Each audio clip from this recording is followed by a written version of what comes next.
अथ श्री सत्यनारायण कथा प्रारंभ. श्री गणेशाय नमः. श्री सरस्वत्यै नमः. श्री गुरुदेव नमः. नारायणं नमस्कृत्यं नर चैव नरोत्तमं देवी सरस्वती चैवं ततो जयमुदीरयते. सर्वे श्रोतार सावधान भवन्तु. एकदा असा प्रकार घडला की नैमिष नावाच्या अरण्यामध्ये शौनकादिक पुष्कळ ब्राह्मण एकत्र बसले असता त्यांनी सूत म्हणून कोणी पुराणिक होता त्यास नम्रतापूर्वक प्रश्न केला की ज्या व्रते करून अथवा तपश्चर्येच्या योगाने इच्छा पूर्ण होते ते व्रत अथवा तपश्चर्येचा प्रकार ऐकण्याची आम्हास अत्यंत उत्कंठा झाली आहे. तस्मात हे श्री मुनिश्रेष्ठा ते सर्व कथन करावे. त्या काली सूत म्हणतात, हे ब्राह्मण हो, ज्याप्रमाणे आपण मला प्रश्न करीत आहात त्याचप्रमाणे पूर्वी महावैष्णव नारदाने एकेकाळी भगवान लक्ष्मीपती जो विष्णू श्री विष्णू त्याप्रत प्रश्न केला. त्या काली भगवंताने नारद मुनीस जे कथन केले तेच मी ह्या काली तुम्हास कथन करतो, ते लक्षपूर्वक श्रवण करावे. नारद मुनींनी भगवंताला हा प्रश्न करण्याचे कारण असे झाले की नारद हे महासाधू व परोपकार करणे हेच त्यांचे नित्यकर्म. म्हणून ते परोपकारार्थ स्वर्ग पाताळादी अनेक लोकातून हिंडता हिंडता एकेकाळी मृत्यू लोकाप्रत येऊन पोहोचले. त्या काळी लोकी अनेक प्राणी अनेक प्रकारची दुःखे भोगीत आहेत. कोणास अन्न नाही, कोणास वस्त्र नाही, कोणास संतती नाही, तर कोणी अनेक दुर्धर रोगाने जर्जर होऊन गेले आहेत. असे अनेक योनीचे म्हणजे पशु, पक्षी, मनुष्यादी जीवजंतू इत्यादी जे ते आपापल्या पूर्वकर्मानुरूप क्लेश भोगीत आहेत, अशी दृश्ये ते अवलोकन करते झाले. ते क्लेश पाहून दुःखी झालेले नारद मुनी आपल्या मनाशी विचार करू लागले की कोणत्या उपाय करून ह्या प्राण्यांचे क्लेश दूर होतील. असे चिंतन करिता करिता ते श्री विष्णू लोकाप्रत जाते झाले. त्या काली विष्णू लोकाच्या ठाई भगवान नारायण ज्याचा शुक्ल वर्ण, ज्याच्या 4 हातांमध्ये शंख, चक्र, गदा, पद्म ही धारण केली आहेत, वनमाले करून ज्याचा कंठ विराजमान होऊन गेला आहे, अशा त्या देवाच्याही देवास पाहून नारदांनी त्यांचे स्तवन करण्यास आरंभ केला. नारद म्हणाले, देवादी देवा, तू अमुक एक प्रकारचा आहेस, हे वाणीने सांगता येत नाही. मनानेही तुझ्या विषयीची कल्पना करता येत नाही. तुझ्या शक्तीचाही अंत लागत नाही. तसेच तू आदी, मध्य, अंत ह्याहून वेगळा आहेस आणि स्वतः निर्गुणी असून सर्व गुणांच्या ठायी तुझी व्याप्ती आहे. ह्या जगात जे जे काही दिसते त्या सर्व पूर्वींचा तू असून भक्तांची दुःखे दूर करावी एतदर्थ तू सगुण रूप धारण केले आहेस. ह्याप्रमाणे नारदांनी केलेली स्तुती श्रवण करून भगवान विष्णू नारदाप्रत भाषण करण्यास आरंभ करते झाले. भगवान म्हणतात, नारदा, तू येथे कशासाठी प्राप्त झालास? तुझ्या मनात कोणती इच्छा आहे ती तू कथन करावीस. हे महाभक्ता नारदा, मी तुला सर्व काही सांगेन. ते ऐकून नारद म्हणतात, मृत्यूलोकाच्या ठायी असलेली सर्व मनुष्य अनेक प्रकारचे क्लेश भोगीत आहेत. मनुष्यच काय, पण अनेक योनींचे अनेक प्राणी सुद्धा आपापल्या कर्माच्या योगाने दुःखे भोगीत आहेत. तस्मात हे भगवंता, अनाथाच्या नाथा, कोणत्या अगदी स्वल्पशा उपायाने ते प्राणी आपल्या दुःखातून मुक्त होतील, ते ऐकण्याची इच्छा मला उत्पन्न झाली आहे. जर मजवर आपली कृपा असेल तर ते मला कथन करावे. श्री भगवान म्हणतात, बालका नारदा, केवळ लोकांचे कल्याण व्हावे हा हेतू धरून ही फार चांगली गोष्ट तू मला विचारलीस. तर आता ज्याच्या आचरणे करून मानव आपल्या मोहजालापासून उद्भवलेल्या दुःखातून मुक्त होतील, असा उपाय मी तुला सांगतो, तो श्रवण कर. ते एक अत्यंत पुण्यकारक व्रत आहे. स्वर्ग, मृत्यू, पाताळातही जे आजवर दुर्लभ होते, परंतु ते हे बालका नारदा, तुझवर माझी अत्यंत प्रीती असल्यामुळेच मी ते आता प्रकट करून सांगतो. ह्या व्रताला सत्यनारायणाचे व्रत असे म्हणतात. ते यथासांग केले असता मनुष्य तात्काळ आपल्या दुःखातून मुक्त होऊन इहलोकी अत्यंत सौख्य भोगून परलोकी त्याला मोक्ष प्राप्त होतो. ते भगवंतांचे वाक्य श्रवण करून नारद मुनी बोलते झाले. श्री नारद म्हणतात, या व्रताचे फल काय, याचा विधी कसा आणि त्याचे पूर्वी कोणी आचरण केले, आणखी ते केव्हा आचरण करावे, ते सर्व विस्तारे करून कथन करावे. श्री भगवान म्हणतात, ह्या व्रताच्या आचरणे करून शोक व दुःखे नाहीशी होतात. द्रव्य व धान्य यांची समृद्धी होते. स्त्रियांचे सौभाग्य व पुरुषांचे वैभव स्थिर राहून धंदा रोजगारात यश मिळते. ह्याला वेळा काळाचे मुळीच अगत्य नाही. आपल्या मनाला वाटेल त्या दिवशी मोठ्या भक्तीने हर्ष करून आचरण करावे. मात्र अस्तमानाच्या वेळी म्हणजे गायी रानातून येतात अशा वेळी सत्यनारायणाचे पूजन करावे. पूजेच्या वेळी चांगले स्वकर्म आचरण करणारे ब्राह्मण पाचारण करावे. आपले आप्तमित्र गणगोत्र यांनाही पाचारण करावे. पूजा समाप्त होताच भक्तीने नैवेद्य अर्पण करावा. तो नैवेद्य म्हणजे गव्हाचा रवा, तूप, साखर, दूध व केळी. देश परतवे गव्हाची दुर्मिळता असली तर तांदुळाचे पीठ घ्यावे. साखरेची दुर्मिळता असली तर गुळाची योजना करावी. सर्व वस्तू सव्वा शेर, सव्वा पैली, सव्वा मन, सव्वा खंडी, सारांश, सव्वा ह्याप्रमाणे सामर्थ्यानुरूप हव्या तेवढ्या ग्रहण कराव्या. तदनंतर ब्राह्मणाकडे दक्षिणा द्यावी. नंतर संपूर्ण मंडळीसह वर्तमान नारायणाची कथा श्रवण करावी व ब्राह्मण व आपले आप्तवर्ग यांच्यासह भोजन करावे. प्रसाद भक्षण करावा. 4 घटका देवापुढे नृत्य गायन करावे. याप्रमाणे देवालयादी पवित्र स्थानी हे व्रत करून नंतर एकनिष्ठे करून नारायणाचे स्मरण करीत घरी जावे.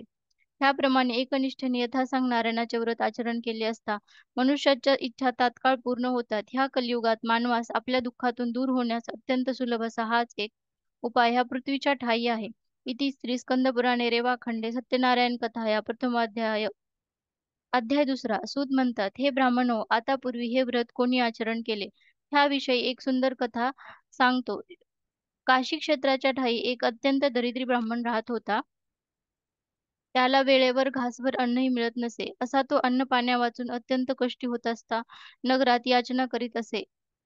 भगवान नारायण हे अशा ब्राह्मणाविषयी अत्यंत दयाळू असतात. ह्या ब्राह्मणाची अशी अवस्था पाहून भगवंतास त्याची अत्यंत दया उत्पन्न झाली. नंतर त्या काळी भगवंताने वृद्ध ब्राह्मणाचे रूप धारण केले व त्या दीन ब्राह्मणास भेटून मोठ्या कळवळ्याने म्हटले की, हे ब्राह्मणा, पृथ्वीतलाच्या ठायी अत्यंत दुःखी होत असता किंनिमित्त भ्रमण करीत आहेस. ते ऐकण्याची मला अत्यंत उत्कंठा प्राप्त झाली आहे. तस्मात हे ब्राह्मणा, तू मला कथन करावेस. तेव्हा तो दीन ब्राह्मण म्हणतो, मी जातीचा ब्राह्मण आहे. मी दरिद्री असल्यामुळे भिक्षा मागण्यासाठी नित्य हिंडत असतो. माझी ही दुःखाद अवस्था दूर होण्यास आपणास जर काही उपाय ठाऊक असेल तर मला सांगावा. वृद्ध ब्राह्मण म्हणतो, सत्यनारायण जो विष्णू तो मनुष्यांच्या इच्छा पूर्ण करतो. तस्मात ब्राह्मणा, त्यांचे तू पूजन करावे, कारण सर्वात उत्तम असे हे व्रत आहे. ते आचरण केले असता मनुष्य आपल्या सर्व दुःखातून मुक्त होतात.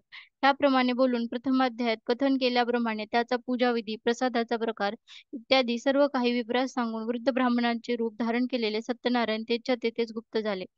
हे श्रवण करताच त्या दरिद्री ब्राह्मणाने निश्चय केला की वृद्ध ब्राह्मणाने जे व्रत सांगितले ते आपण यथाविधी आचरण करावे. पण आपण पडलो जन्मदरिद्री, नित्य 2 प्रहराची भ्रांत. तेव्हा हे व्रत आपणाकडून घडून आपले दारिद्र्य हरण होणे कठीण. ह्या चिंतेने त्याला रात्र निद्रा लागली नाही. त्याचे सर्व लक्ष सत्यनारायणाच्या ठायी लागून राहिले. असे चिंतन करीत असता प्रभात काळ होताच उठून स्नान संध्या करून नेहमीप्रमाणे भिक्षेसाठी तो जाता झाला. मनात हेतू हा की नारायणाने कृपा करून जर काही जास्ती भिक्षा दिली तर खचित नारायणाचे व्रत करीन, असा त्याचा अगदी दृढ संकल्प होऊन गेला होता. मग काय, परमेश्वरालाही एकनिष्ठाच पाहिजे, त्या वाचून त्याची प्रसन्नता होत नसते. त्या प्रसंगी त्या ब्राह्मणाची अशी एकनिष्ठा अवलोकन करून परमेश्वराची त्यावर तत्काळ कृपा झाली. त्या दिवशी बहुत धान्य व द्रव्य त्यास प्राप्त झाले. जेणेकरून त्यास अत्यंत हर्ष होऊन त्याने आपल्या आप्तबंधवादिकांसह सत्यनारायणाचे यथासांग व्रत केले. जेणेकरून नारायणाची त्यावर पूर्ण कृपा होऊन तो ब्राह्मण आपल्या सकळ दुःखातून मुक्त झाला. वृद्ध ब्राह्मणावृद्धांत त्यास श्रेष्ठपणा प्राप्त होऊन बहुत संपत्ती प्राप्त झाली. त्या कारणाने त्याची नारायणाच्या ठायी दृढ भक्ती बसून तो प्रत्येक महिन्याला एक वेळ नारायणाचे पूजन करू लागला. मग तसतशी नारायणाच्या ठायी त्याची निष्ठा बसत चालली, तसतशी नारायणाची त्यावर कृपा होत जाऊन तो ब्राह्मण आपल्या संपूर्ण पातकांपासून मुक्त होऊन अंतकालानंतर मोक्षाप्रत जाता झाला. सूत सांगतात, हे शौनकादी ब्राह्मणो, सारांश हाच की ज्या ज्या काळी जो मनुष्य हे व्रत आचरण करेल तो तत्काळ आपल्या संपूर्ण दुःखांपासून निर्मुक्त होईल. हे मीच सांगतो असे नव्हे, तर साक्षात भगवान नारायण यां- यांनी महात्मे जे नारदासारखे योगी त्याप्रत कथन केले तेच मी तुम्हाला कथन केले. असो ब्राह्मण हो, आणखी श्रवण करण्याची तुमची इच्छा आहे काय? ऋषी म्हणतात, हे सुता, त्या काशी क्षेत्राच्या ब्राह्मणांपासून हे व्रत कळले. सारांश भूलोकी याचा प्रसार कसकसा झाला हे ऐकण्याची आम्हास इच्छा आहे. आपल्या सांगण्याने त्यावर आमची पूर्ण भक्ती बसत चालली आहे. सूत सांगतात, हे सकल शौनकादिक ऋषी हो, फार चांगले आहे, श्रवण करावे. हे व्रत पृथ्वीवर कोणी केले ते ऐका. कोणी एकेकाळी आपल्या नित्यनियमाप्रमाणे हाच काशीतील ब्राह्मण मोठ्या थाटामाटाने पूजा करीत बसला होता. मोठे मोठे ब्राह्मण व त्याचे सर्व आप्तवर्ग यांचा त्या काळी मोठा समाज जमला होता. इतक्या अवकाशात कोणी एक मोळीविक्या त्याच मार्गावरून चालला होता. त्याला अतिशय तहान लागली होती. तेथे हा असा मनुष्यांचा जमाव पाहून डोक्यावरची मोळी उभी करून तो त्या ब्राह्मणाच्या गृहामध्ये गेला. त्या काळी तो ब्राह्मण पूजा करीत आहे असे त्याने अवलोकन केले. नंतर त्याने ब्राह्मणास नमस्कार करून म्हटले, हे आपण कोणते व्रत आचरण करीत आहात? ह्यापासून फलप्राप्ती काय आहे? ते विस्तारे करून मला कथन करावे.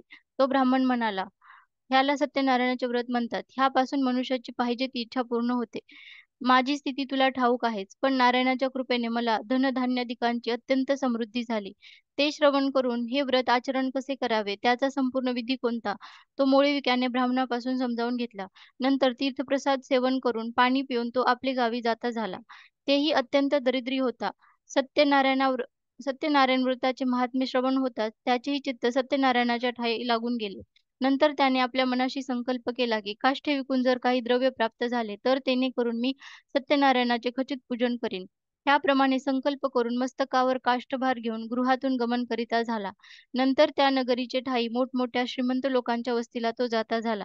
त्यामुळे विक्यास त्या दिवशी लाकडांचे नित्यापेक्षा दुप्पट मोल प्राप्त झाले. तेणे करून त्यास अत्यंत संतोष झाला. त्याने तत्काळ सुंदर पिकलेली केळी, साखर, तूप, रवा इत्यादी सर्व काही पूजा साहित्य घेऊन तो आपल्या गृहाप्रत येता झाला. नंतर संपूर्ण आप्तवर्गास पाचारण करून त्याने यथासांग नारायणाचे पूजन केले. तदनंतर ह्या व्रताच्या प्रभावे करून त्यास संतती, संपत्ती प्राप्त झाली. ह्याप्रमाणे इहलोकाच्या ठायी पूर्ण सौख्य भोगून ते अंतकालानंतर सत्यनारायणाचे लोकाप्रत जाता झाला. इति श्री स्कंदपुराणे रेवाखंडे सत्यनारायण कथा या द्वितीय अध्याय. अध्याय तिसरा. सूत म्हणतात, हे ऋषी श्रेष्ठ हो, तुम्हास मी आणखी काही कथा सांगतो, ती श्रवण करावी. पूर्वी उल्कामुख नामे करून एक राजा होता. तो मोठा जितेंद्रिय म्हणजे इंद्रिय स्वाधीन ठेवणारा, सत्यभाषण करणारा, बुद्धिमान असा होता. तो नित्य देव मंदिरी जाऊन ब्राह्मणाकारणे धन देऊन त्यास संतुष्ट करीत असे.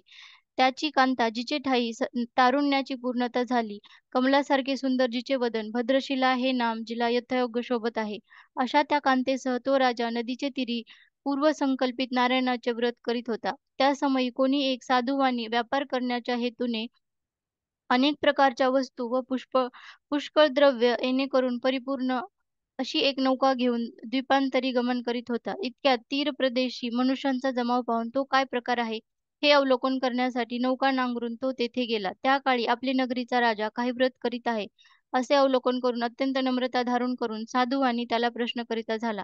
साधू म्हणतो, हे राजा, भक्तियुक्त अंतकरणाने तू हे काय आचरण करीत आहेस, ते श्रवण करण्याची मला उत्कट इच्छा आहे. तस्मात मला ते सविस्तर सांगावे. राजा म्हणतो, हे साधो, अतुल ज्याचा पराक्रम, अशा भगवान श्रीविष्णूचे मी पूजन करीत आहे. त्यासाठीच माझे आप्तवर्ग वगैरे मी येथे जमविले असून धनपुत्रादिकांची जी जी इच्छा असेल ती ह्या व्रते करून पूर्ण होते. ह्या प्रकारचे राजाचे भाषण श्रवण करून तो साधू आदरपूर्वक भाषण करता झाला. हे राजन, ह्या व्रताचा संपूर्ण विधी मला कथन करावा. आपल्या वचनावरून मी हे व्रत आचरण करीन. कारण मलाही संतती नाही. ह्या व्रत महात्म्य करून निश्चयाने मलाही संतती होईल, असा मला विश्वास प्राप्त झाला आहे. अस्तु. नंतर राजाने वाण्याला व्रताचा पूर्ण विधी कथन केला. तो ऐकल्यावर साधू परद्वीपांतरी न जाता आनंदमय होत असता तसाच माघारा आपले गृहाप्रत गमन करता झाला. नंतर आपल्या स्त्रीस हे संततीदायक व्रत कथन करून साधुवाण्याने म्हटले, की ज्या काली नारायण आपणास संतती देईल त्या काली मी हे व्रत आचरण करीन. ह्याप्रमाणे तो साधू श्रेष्ठ आपल्या लीलावती नामक कांतेला कथन करता झाला. काही कालानंतर ती महासाध्वी त्याची पत्नी लीलावती आनंदयुक्त अंतःकरणे करून पतीची स्वधर्मे करून सेवा करती झाली. नारायणाच्या प्रसादे करून गर्भिणी राहती झाली. नंतर 10च्या मासाची ठाई तिला एक सुंदर कन्या झाली. शुक्ल पक्षाचा चंद्र जसा कलेकलेने वर्धमान होतो, त्याप्रमाणे साधुवाण्याची ती कन्या दिवसामासाची ठाई वाढू लागली. या कारणे करून तिचे कलावती असे नामाभिधान ठेवले. नंतर एके वेळी लीलावती आपल्या भ्रातारास मधुर भाषणे करून बोलती झाली. महाराज, आपण पूर्वी संतती प्राप्त झाल्यास नारायणाचे व्रत करण्याचा संकल्प केला होता. देवाने आपणास कृपा करून कन्या दिली. तस्मात आता नारायणाच्या पूजेला का बरे विलंब व्हावा? साधू म्हणाला, हे प्रिये,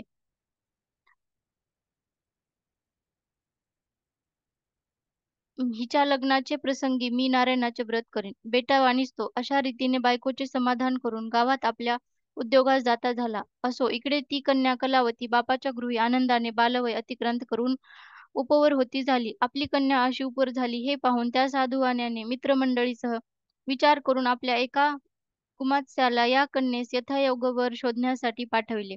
त्याची आज्ञा घेऊन तो गुमात्सा कांचन नामक नगराप्रत गमन करिता झाला.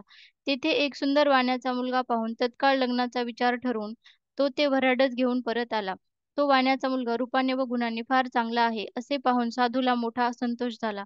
नंतर आपले गणगोत इष्टमित्र यास पाचारण करून मोठ्या आनंदाने यथासांग लग्न सोहळा करून तो साधू आपली कन्या त्या वरास देता झाला. त्या कालाच्या ठायी त्या बेट्याचे दैव फिरले होते, असेच मानिले पाहिजे. कारण की हे असे सुंदर व्रत प्रसंगी करावयाचे तो विसरून गेला. जेणेकरून भगवंताचा त्यावर कोप होऊन गेला असतो. लग्न समारंभ पूर्ण झाल्यावर साधूने जावयास आपल्याच गृही ठेवून घेतले. नंतर काही दिवसांनी तो स्वकीय व्यापारविषयी निपुण असा साधूवानी व्यापार करण्याच्या उद्देशाने जावयासह प्रवासास जाता झाला. तो समुद्र तीरानकट रत्नसार नामे करून एक नगर होते. तेथे जाऊन श्रीमान स्वकीय जामात त्याचे सहवर्तमान व्यापारास आरंभ करता झाला. ते दोघे ज्या नगरीत गेले तेथे चंद्रकेतू नामे करून राजा राज्य करीत होता. तेथे साधूवानी व्यापार करू लागताच थोडक्यात अवकाशात सत्यनारायण जे प्रभू यांचा त्याच्यावर कोप झाला. काकी बोलल्याप्रमाणे वर्तन न करणारा हा साधूवानी मिथ्य भाषणी आहे, असे ध्यानात येताच नारायणाने त्यास शाप दिला की ह्या तुझ्या अशा मिथ्या भाषणाचे फल जे अत्यंत दारुण व कठीण असे दुःख ते तुला प्राप्त होईल. त्यानंतर असा प्रकार घडला की हे एके दिवशी चंद्रकेतू राजाच्या घरी एका चोराने चोरी केली व जेथे हे दोघे वाणी राहिले होते तेथपर्यंत चोर येऊन पोहोचला. तो चोरी करून वाड्यातून बाहेर पडताना राजदूतांना त्याची चाहूल लागून ते त्या चोराच्या मागे धावू लागले. ते त्या तस्करास कळताच तो ते चोरीचे द्रव्य वाणी होता तेथे ठेवून त्याची दृष्टी चुकवून मोठ्या त्वरेने पळून गेला. राजदूतही त्या वाण्याच्या स्थळापर्यंत जाऊन पोहोचले. तेथे ते चोरीस गेलेले राजद्रव्य पाहून तेथेच तो चोर असावा असे जाणून त्यांनी त्या दोघांच्या तत्काळ मुसक्या बांधल्या. नंतर मुद्द्यासह चोर पकडले म्हणून हर्षायमान होत असता ते राजदूत राजाकडे धावत येऊन म्हणाले, महाराज, ह्या दोघा तस्करांनी आपले द्रव्य आज हरण केले होते. तस्मात आता काय ती आज्ञा व्हावी. असे दूतांचे वाक्य श्रवण करून काही एक विचार न करिता राजाने आज्ञा केली की ह्या दोघांस दृढबंधन करून भयंकर अशा कारागृहात ठेवावे. त्या काली साधुवाणी व त्याचा जावई यांनी म्हटले की आम्ही तस्कर नव्हेत, व्यापारी आहो. याचा शोध करावा. परंतु सत्यदेवाच्या माया पटले करून त्यांचे ते भाषण कोणाच्या ऐकण्यात आले नाही असतो. नंतर त्याचे जे द्रव्य होते तेही चंद्रकेतूने आपल्या स्वाधीन ठेविले. ह्याप्रमाणे नारायणाशी असत्य भाषण केल्याने त्याचा असा परिणाम झाला. इकडे त्याचे गृहाचे ठायी नारायणाच्या शापे करून असा परिणाम झाला की त्याच रात्री चोरांनी त्यांचे घरचे सर्व द्रव्य हरण केले. जेणेकरून त्याच्या स्त्रीस अत्यंत दुःख उत्पन्न झाले. आणखी अशा स्थितीत शारीरिक कष्ट व पीडा हीही उद्भवली. तिला पतिविरहाचे मानसिक दुःख होते. तशात अन्नपाण्याची तिला पंचाईत येऊन पडली. शेवटी अन्नासाठी ती घरोघर भिक्षा मागू लागली. मातेची जी अवस्था तीच कन्येची. बिचारी ती कलावती अन्नासाठी नित्य घरोघर भिक्षा मागत असता एका ब्राह्मणाच्या गृहापर्यंत जाती झाली. त्या काली तो ब्राह्मण आपल्या गृही नारायणाचे पूजन करीत होता. कलावती त्यावेळी अत्यंत पीडित होती. तेथे तो पूजेचा समारंभ पाहून ती तेथे बसती झाली. नंतर कथा श्रवण करून व तीर्थप्रसाद भक्षण करून गृहाप्रत आली. त्या कारणाने तिला घरी येण्यास बरीच रात्र झाली. इतक्यात कन्या आलेली पाहून लीलावती कलावती प्रेमभावाने भाषण करती झाली. हे मुली, इतक्या रात्रीपर्यंत तू होतीस कोठे? तुझ्या मनात काय आहे? आपल्याविषयी मातेच्या मनात काही विकल्प आला आहे, असे जाणून कलावती आईस म्हणाली, आई ग, मी एका ब्राह्मणाच्या घरी गेले असता तो ब्राह्मण इच्छा पूर्ण करणाऱ्या व्रताची पूजा करीत असलेला पाहिला. ते कन्येचे भाषण ऐकताच तिला नारायणाच्या व्रताची आठवण होऊन ती साधूची भार्या लीलावती पूजन करण्याविषयी उद्युक्त होत असता अत्यंत हर्षायमान होती झाली. नंतर बांधवासह वर्तमान नारायणाचे पूजन करती झाली. पूजा समाप्त झाल्यावर ती प्रार्थना करती झाली. माझा भर्ता व जावई त्वरित गृहाप्रत येवोत.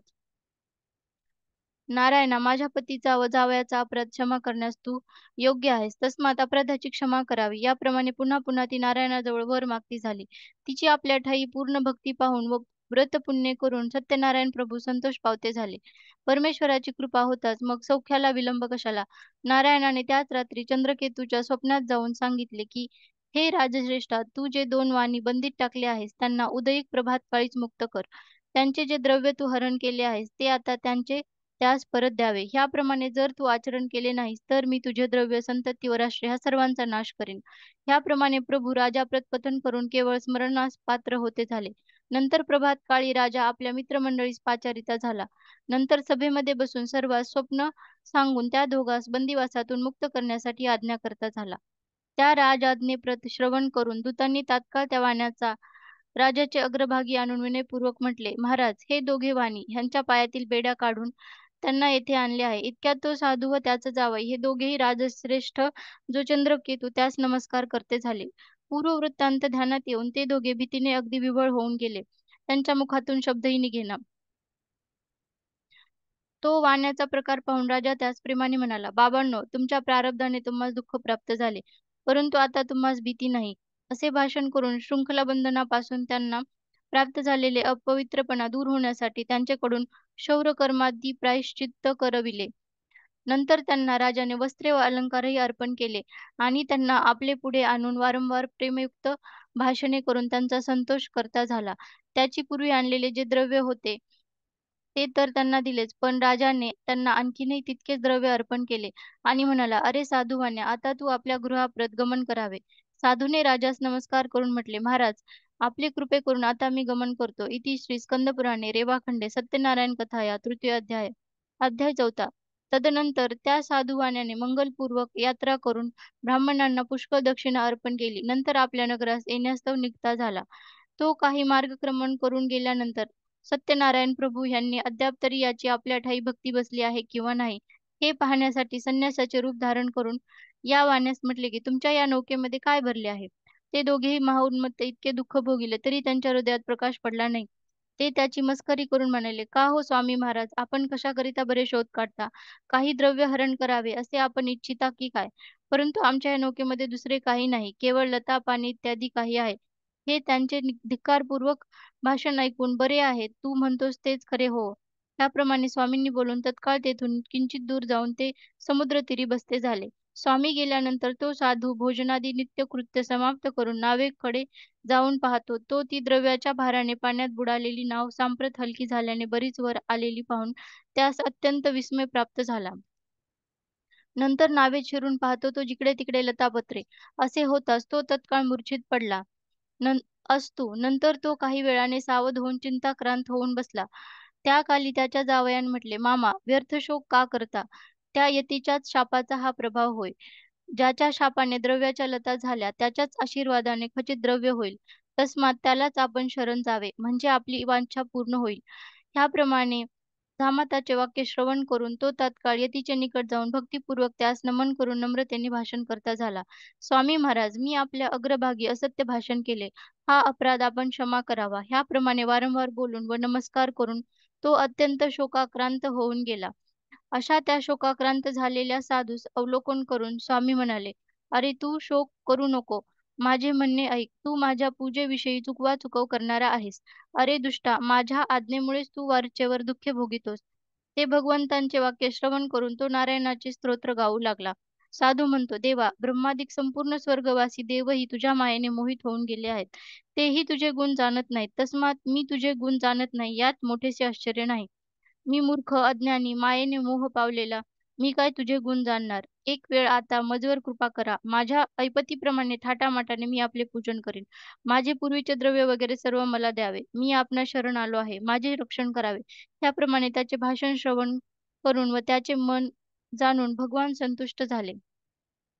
नंतर त्याच्या इच्छेप्रमाणे त्यास वर देऊन ते अंतर्धान पावते झाले. तो वाणीही पुन्हा नौकेत चढून पाहतो, तो आपले सर्व द्रव्य जिथल्या तेथे असून नौका पूर्ववत भरलेली आहे. मग सत्यदेवाच्या कृपेने मला माझे इच्छित मिळाले असे सांगून स्वकीय ज्ञातीचे जन पाचारून त्याने यथाविधी नारायणाचे पूजन केले. नंतर नारायणाच्या कृपेने हर्षायमान होत असता तो साधूवानी नौका हाकारून आपल्या देशाप्रत गमन करता झाला. बराच मार्गक्रमण झाल्यावर साधू जावयास म्हणतो, "ही पहा माझी रत्नपुरी." असे बोलून आपण आल्याचे वर्तमान बायकोस कळविण्यासाठी द्रव्य रक्षण करणाऱ्या एका दूतास नगरीत पाठविता झाला. तो दूत नगरात साधूच्या घरी जाऊन त्याच्या स्त्रीस भेटून हात जोडून विनयपूर्वक तिला वर्तमान कथन करता झाला. ती त्याच वर्तमानाची इच्छा करीत होती. त्या काळी दूत इतके म्हणाला, की साधूवानी आपले जावयासह वर्तमान पुष्कळ द्रव्य घेऊन नगरानिकट येऊन पोचले आहेत. त्यांचे आप्तवर्गही तेथेच गेले आहेत. ते दूताचे भाषण श्रवण करून तिला अत्यंत हर्ष होता झाला. नंतर त्या साध्वीने तत्काळ नारायणाचे पूजन केले व कन्येलाही पूजन करावयास सांगितले व आपण तीर्थप्रसाद घेऊन म्हणाली, "कलावती, मी पतीच्या दर्शनास्तव गमन करते." ते मातेचे भाषण श्रवण करून तिने पूजन समाप्त केले आणि गडबडीने प्रसाद भक्षण न करिता तशीच पतिदर्शनार्थ जाती झाली. जेणेकरून नारायणास तिच्याविषयी कोप उत्पन्न होत असता त्यांनी तिचा पती व त्याची नौका आतील द्रव्यासह वर्तमान जलात अदृश्य केली. अर्थात कलावतीस आपला पती दिसेनासा झाला. त्या काली ती कलावती कन्याशोकाने परिव्याप्त होत असती भूतळी पतन पावली. ते तिचे दुःख आणि नौका एकाएकी जलात मग्न झाली. अशा ते अवलोकन करून साधूस मोठे आश्चर्य वाटले. तो भय करून मनाशी बोलता झाला, की हे काय अघटित आश्चर्य झाले. सर्व नावाडीही अत्यंत चिंताक्रांत होऊन गेले. कन्येचे दुःख पाहून लीलावती ही अत्यंत कष्टी होत असती आक्रोश करून पतिप्रत भाषण करती झाली. ह्या काळी नौकेसह वर्तमान जावई कसा बरे दिसेनासा झाला. कोणत्या देवाची आपण निंदा केल्यामुळे ही नौका एकाएकी अदृश्य झाली हे समजत नाही. सत्यदेवाचे महात्म्य जाणण्याला कोणी समर्थ नाही. ह्याप्रमाणे बोलून तत्काळ तिने हंबरडा फोडला. त्यांचे सारे आप्तवर्ग शोकाक्रांत होऊन गेले. बिचारी लीलावती कन्येला पोटाशी धर धरून रडण करू लागली. नंतर पती नष्ट झाला असे पाहून ती कलावती अत्यंत खेद पावली. नंतर ती पतीच्या पादुका ग्रहण करून पतीच्या मागोमाग सती जाण्यास सिद्ध झाली. ते कन्येचे चरित्र पाहून विचारातू साधू आणि स्त्रीसह शोके करून अत्यंत त्रास पाहून धर्मयुक्त अंतःकरणाने विचार करून म्हणला, बहुशः सत्यदेवाने आपल्या जावयाचा नाश केला असावा. त्याच्या मायेने मी अत्यंत भ्रांत झालो आहे. तदनंतर त्याने संपूर्ण जनास पाचारण करून म्हटले, की नारायणाने कृपा करून जर एवढे विघ्न दूर केले, तर मी माझ्या संपत्तीला शोभेल अशा समारंभाने नारायणाचे पूजन करीन. ह्याप्रमाणे बोलून वरचेवर नारायणास दंडवत घालता झाला.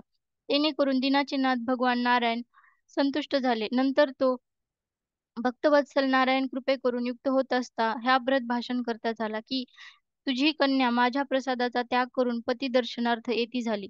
ह्या कारणानेच निश्चय करून तिचा पती अदृश्य झाला. जर ती आता गृही जाऊन प्रसाद भक्षण करून येईल तर हे साधू ती तुझी कन्या आपले पतीस निसंशय प्राप्त करून घेईल. अशी आकाशमंडळातून झालेली वाणी कन्येने श्रवण केली. मग ती तत्काळ गृही जाऊन प्रसाद भक्षण करून परत येताच स्वजनांसह पतीस पाहती झाली. नंतर ती पित्यास बोलती झाली, की आता विलंब का करिता गृहाप्रत चलावे. ते कन्येचे वाक्य श्रवण करून साधूस अत्यंत संतोष झाला. त्याने तत्काळ यथासांग नारायणाचे पूजन केले. त्या काळी त्याने आपले सर्व आप्तबंधू तेथे बोलविले होते. द्रव्यही पुष्कळ खर्च केले व नंतर तो तेथून आपल्या घराप्रत जाता झाला. त्याने प्रत्येक पौर्णिमा व संक्रांत ह्या दिवशी नारायणाच्या पूजेचा निश्चय करून तो आमरण तसाच चालविला. जेणेकरून इहलोकी त्यास सौख्य प्राप्त होऊन तो अंतकालानंतर सत्यदेवाच्या नगराप्रत जाता झाला. इति श्री स्कंदपुराणे रेवाखंडे सत्यनारायण कथाया चतुर्थाध्याय अध्याय 5वा.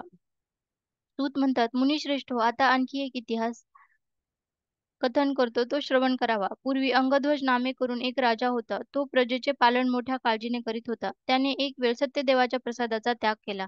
जेणेकरून त्याला महादुःख उत्पन्न झाले. तो असा प्रकार झाला की कोणी एकेकाळी तो राजा मृग या निमित्ताने अरण्याचे ठायी गमन करून त्याने सिंह, गज, व्याघ्र, मृगादी अनेक पशूंचा विध्वंस केला. तदनंतर अस्तमानकाली तो गृहाप्रत गमन करिता झाला. मार्गात एका वटवृक्षाच्या तळी काही गोपालांची बालके मोठ्या भक्तीने आपल्या बंधुवर्गासह नारायणाचे पूजन करीत होती ते राजाने पाहिले. ते पूजन राजाने अवलोकन केले व तो गर्वे करून युक्त होत असता तेथे गेला नाही व त्याने नमस्कार पण केला नाही. तरी पण गोपाळांनी हा आपला राजा आहे असे अवलोकन करून पूजा समाप्त झाल्यावर त्याच्या सन्निध नारायणाचा प्रसाद नेऊन ठेविला. नंतर तो गोपाळ संपूर्ण भक्तियुक्त अंतःकरणे करून यथेच्छ प्रसाद भक्षण करते झाले. त्या राजाने मात्र प्रसाद ग्रहण केला नाही. हा त्या गोपाळांचा अपमान झाला नाही. प्रत्यक्ष नारायणाचाच राजाने अपमान केला. जेणेकरून त्या राजाला महादुःख प्राप्त झाले. त्याचे 100 पुत्र, धन, धान्य व त्याचे संपूर्ण राज्य ह्या सर्वांचा नाश एका क्षणात नारायणाने केला.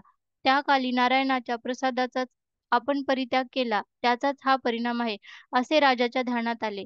नंतर आता परमगोपाळांकडे जाऊन नारायणाचा प्रसाद सेवन करावा असा विचार करून तो राजा गोपाळांच्या सन्निध येता झाला. तदनंतर गोपगणासह वर्तमान राजा भक्तियुक्त अंतःकरणे करून नारायणाचे पूजन करता झाला. जेणेकरून नारायणाची त्यावर दया झाली. त्याचे पुत्र, द्रव्य, राज्य व सर्व वैभव त्यास प्राप्त झाले. इहलोकाच्या ठायी त्याला अत्यंत सौख्य प्राप्त होऊन अंतकाळी तो वैकुंठाप्रत जाता झाला.